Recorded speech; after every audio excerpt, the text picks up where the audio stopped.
Understanding Mother Stories podcast with Adeline Dubreuil. Your 10 minutes to talk about mothering and matrescence.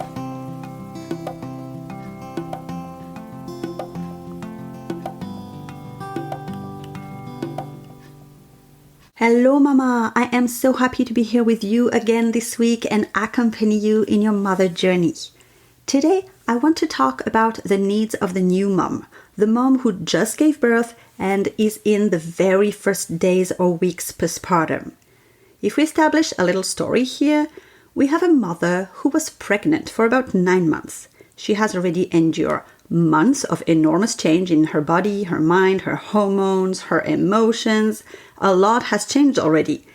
And now she is recovering from pregnancy, potentially, depending on how it felt, but also from birth. So first, I want to acknowledge that whichever birth a mother goes through, natural, with or without medication, C-section or else, a mother has lived through something potentially traumatic, since now this baby who was inside of her is outside. So talk about a huge change, but it also means that now this new mom has a baby to care for. She has to feed baby, and if she's breastfeeding, it might be going well or not as well. It might be overwhelming, difficult. She also has to change baby and is meeting this new person who is so vulnerable that this alone can be overwhelming. So let's talk now about the first few days or weeks after baby is born. In our Western culture, we tend to make moms bounce back fast, go back to a previous state, like what her body looks like, what her state of mind should be, the need to go back to work, etc. It's like we ignore that the woman has had a baby. These circumstances might vary greatly from one woman to another, but our society is still highly dependent on the fact that we have to adapt to this most great change and then go back to what life was before this change, almost like it never happened. Of course, this is a problem. This is impossible. Once you are a mother, you can't erase it. I was watching this show the other day where this man was meeting his birth person, or his birth mother, the person who carried him and gave birth to him. But when he was given for adoption, and she did not get to meet this baby. But in the show, they met like 40 years later, and even if this woman had not raised this man, you could see in her eyes, in the way she talked, that she cared. As much as she was not his family, she had been his mother to a certain extent, and she was carrying this story, this part of her life that was linked to his birth. She wanted to know if he was happy, how he was doing, and it made me think that even in these circumstances, she was kind of acting like a mother. She worried, she cared. So to go back to what I was saying is that it's so dysfunctional and not natural to want a woman to have a baby, go through this huge change of life, of identity, of responsibilities, and so much more, and expect her to be on her feet and go back to work and act like nothing happened. I'm not going to lie, this pressure, I put it on myself as well. For both times I had my children, but I did not invent the concept. That's not what I truly wanted. It's how my brain was almost brainwashed by life circumstances, by how others had done it, by what society expected. And when I went back to work, some people were surprised. But most were just kind of like, oh, okay, you're brave, but hey, that's what you chose. But I did not see a big village attending to my needs.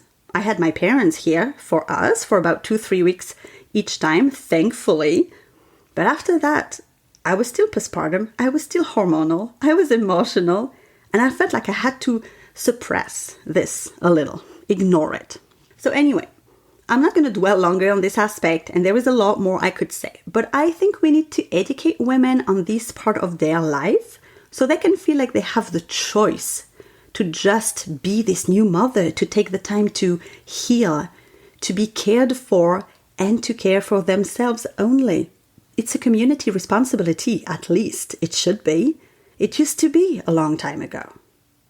So I would say that in a world where I could redo things, and based on my readings and my experiences and other people experiences, I think there is something great about having a few people who can care for the mother so she can take this time to meet her baby and to care for baby while others are caring for her. In certain cultures, it's still like this. I feel like it should not be the time for many visitors and all kinds to want to come to see the baby, but who are they doing this for? Coming to see the baby is not about the baby. The baby does not care. The baby needs mom and maybe another caregiver to give them the basics like food, love, connection, safety. So now what about we ask the mom for what she needs? We tend to assume that she will need this and that based on what we feel.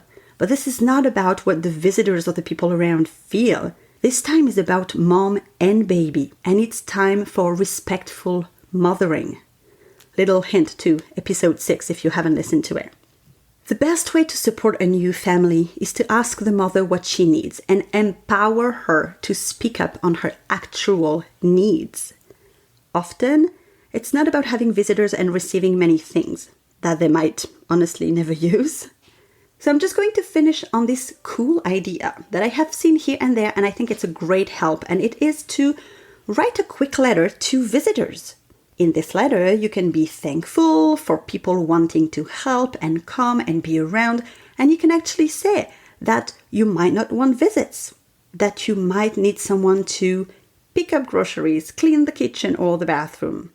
You can basically just ask for what you actually need that frees you from chores so you can focus on what is really important, meaning you and baby.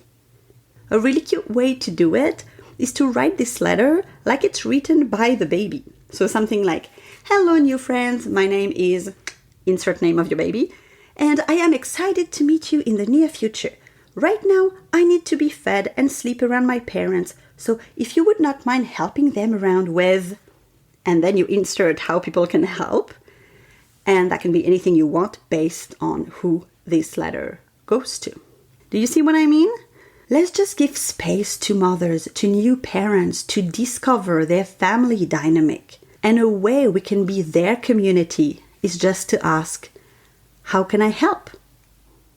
And you, mama, you can tell people how you want to be cared for, because this is important. Until next time, mama and friends.